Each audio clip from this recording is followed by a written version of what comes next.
Saudara, akhir-akhir ini Kementerian BUMN mendapat sorotan dengan gebrakan-gebrakan yang dilakukan. Jurnalis senior harian Kompas, Budiman Tanurejo, beberapa waktu lalu mewawancarai Menteri BUMN Erick Thohir untuk menjawab sejumlah persoalan di BUMN. Dan berikut rekaman wawancaranya. Hampir 8 bulan Kabinet Pemerintahan Presiden Jokowi, Kiai Ma'ruf Amin berjalan. Banyak gebrakan-gebrakan dilakukan oleh para menteri. Di antaranya adalah gebrakan-gebrakan yang dikerjakan oleh Menteri Negara BUMN Erick Thohir. Beruntung saya pada hari ini telah bersama dengan Menteri Negara BUMN. Selamat pagi, Mas Erick. Pagi. Enak mana nih? Jadi pengusaha yang begitu lama sekarang jadi menteri. Ya tetap enak pengusaha lah, lebih bebas. Lebih bebas. Bosnya diri sendiri. Bosnya diri sendiri. Lebih nyaman ya? Iyalah pasti. Ada culture yang berbeda di korporasi dan sebagai Menteri BUMN? Sangat lah, karena kalau di kementerian di pemerintahan itu kan suka tidak suka ada birokrasi yang cukup panjang. Kalau di swasta itu kan ya lebih tipis. Lebih tipis? Ya, dan semua itu kan kalau di swasta itu KPI-nya jelas. Oke. Kalau ini kadang-kadang KPI-nya administrasi yang panjang, bukan result. Nah ini yang saya rasa harus menjadi prioritas juga untuk saya sendiri untuk melakukan perbaikan terus di kementerian ini. Dan tadi lucu-lucuan juga, bukan gebrakan lah. Gebrakan? Itu tugas. Oh tugas. Tugas dengan menggebrak? Tugas dari Presiden. Tugas dari Presiden. Karena kan memang dari awal beliau memberikan beberapa KPI kepada kami kan. Jadi ya itu yang memang harus dijalankan sesuai arahan beliau. Dan kita ini kan pembantunya beliau. Mengikuti visi beliau? Ya harus. Kan beliau sejak awal bilang, visi hanya punya saya. Yang lain adalah pembantunya? Iya. Dan eksekutor. Dan eksekutor. Harus menjadi eksekutor. Oke. Baik, Pak Erick, ini ada sesuatu yang juga menarik ya. Kemarin Pak Menteri ya, kemudian datang ke KPK ya bersama dengan Pak Wamen ya. Wamen, Sesmen datang secara full tim bertemu dengan KPK. Apa sebenarnya yang dibawa?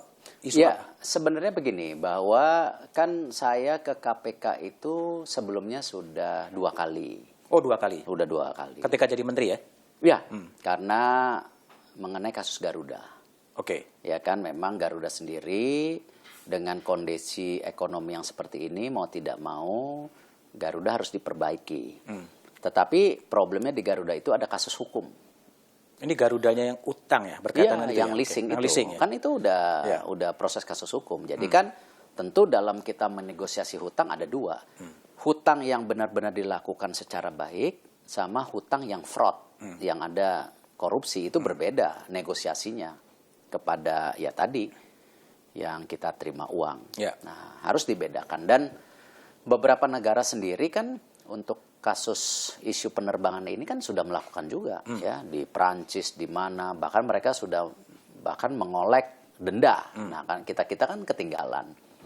Nah, itu kalau kemarin sih memang yang utama kita PEN, karena program PEN ini penyelamatan ekonomi nasional. Iya, karena kan PEN ini banyak juga yang ke BUMN. Nah, ini kan kita harus jelaskan, dan memang ya bukan ke KPK saja, ke kejaksaan juga kita sampaikan supaya semua corporate governance-nya atau governance-nya lah, nggak pakai corporate, dan juga secara transparansinya harus terjaga. Itu bagian dari pekerjaan yang kita harus lakukan. Tapi intinya ke KPK memang minta pendampingan, minta pengawalan. Iya dong, harus.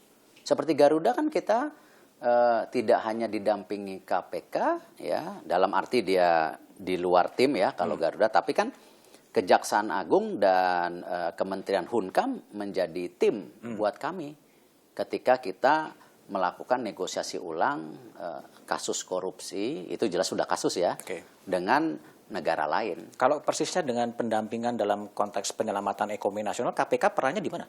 Oh, kan begini, kadang-kadang kan apa yang kita lakukan ini harus juga sama dengan tadi peraturan yang mereka lihat. Jangan sampai misalnya kemarin ini nggak ada maksud apa-apa, isu dana talangan.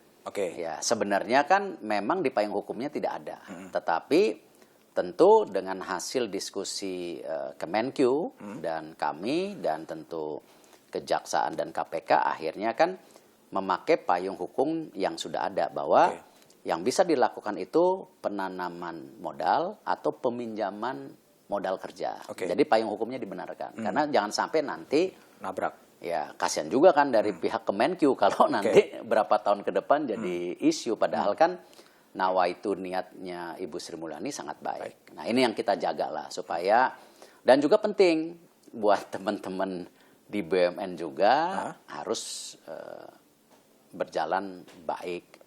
Ada orang yang mengawasi. Ya harus, ya kan, karena kan kita juga nggak mau misalnya ketika kita bicara hal-hal hukum yang ada di Kementerian BUMN sebelumnya itu, kan itu ya berdasarkan project base aja. Tidak ada proses daripada bisnis yang harus diikuti. Ini kan yang nggak bisa. Ada juga laporan-laporan dugaan-dugaan korupsi atau sangkaan korupsi yang di BUMN yang sengaja Pak Menteri bawa ke KPK? Diskusinya tidak dalam, tapi sebenarnya saya sudah ada komunikasi dengan para petinggi KPK dan para petinggi kejaksaan dan kepolisian juga, bahwa memang kan kalau kita lihat dari 2015-19 kasus hukum di Kementerian BUMN sangat banyak. Sangat banyak. Sangat banyak. Ya. Nah tentu ini kan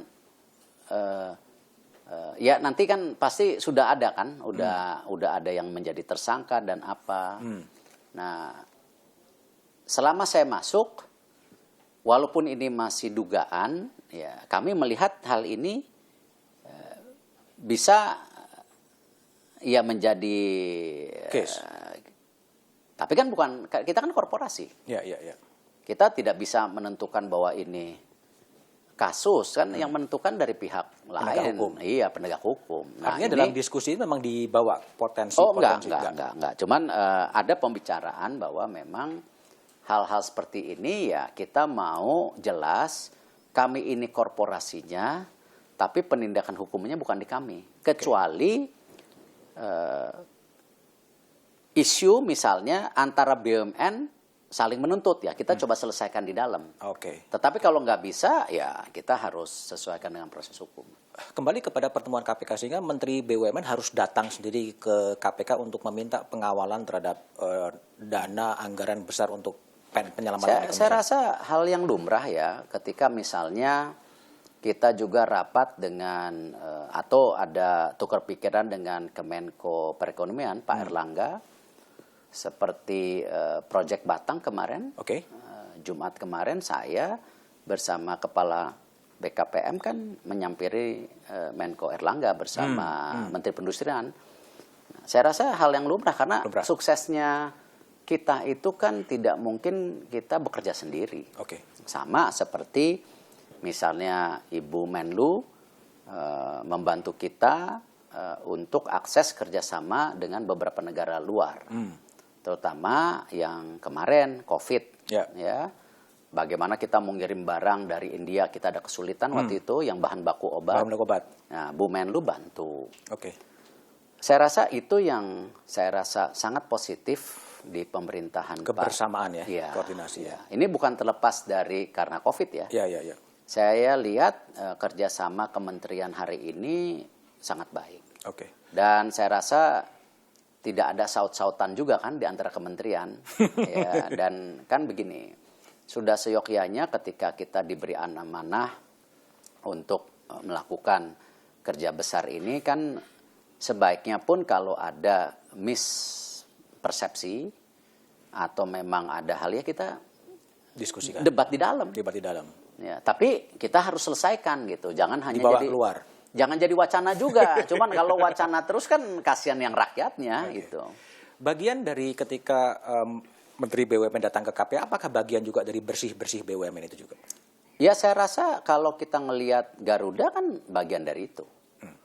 Tapi kalau yang kemarin memang kita bicara PEN, ada diskusi sedikit masalah kasus dugaan, tapi kan itu harus tidak di rapat yang kemarin. Nah kita sudah sepakat untuk juga mengkoordinasikan secara lebih baik. artinya ya nanti ada timnya lah. Oke.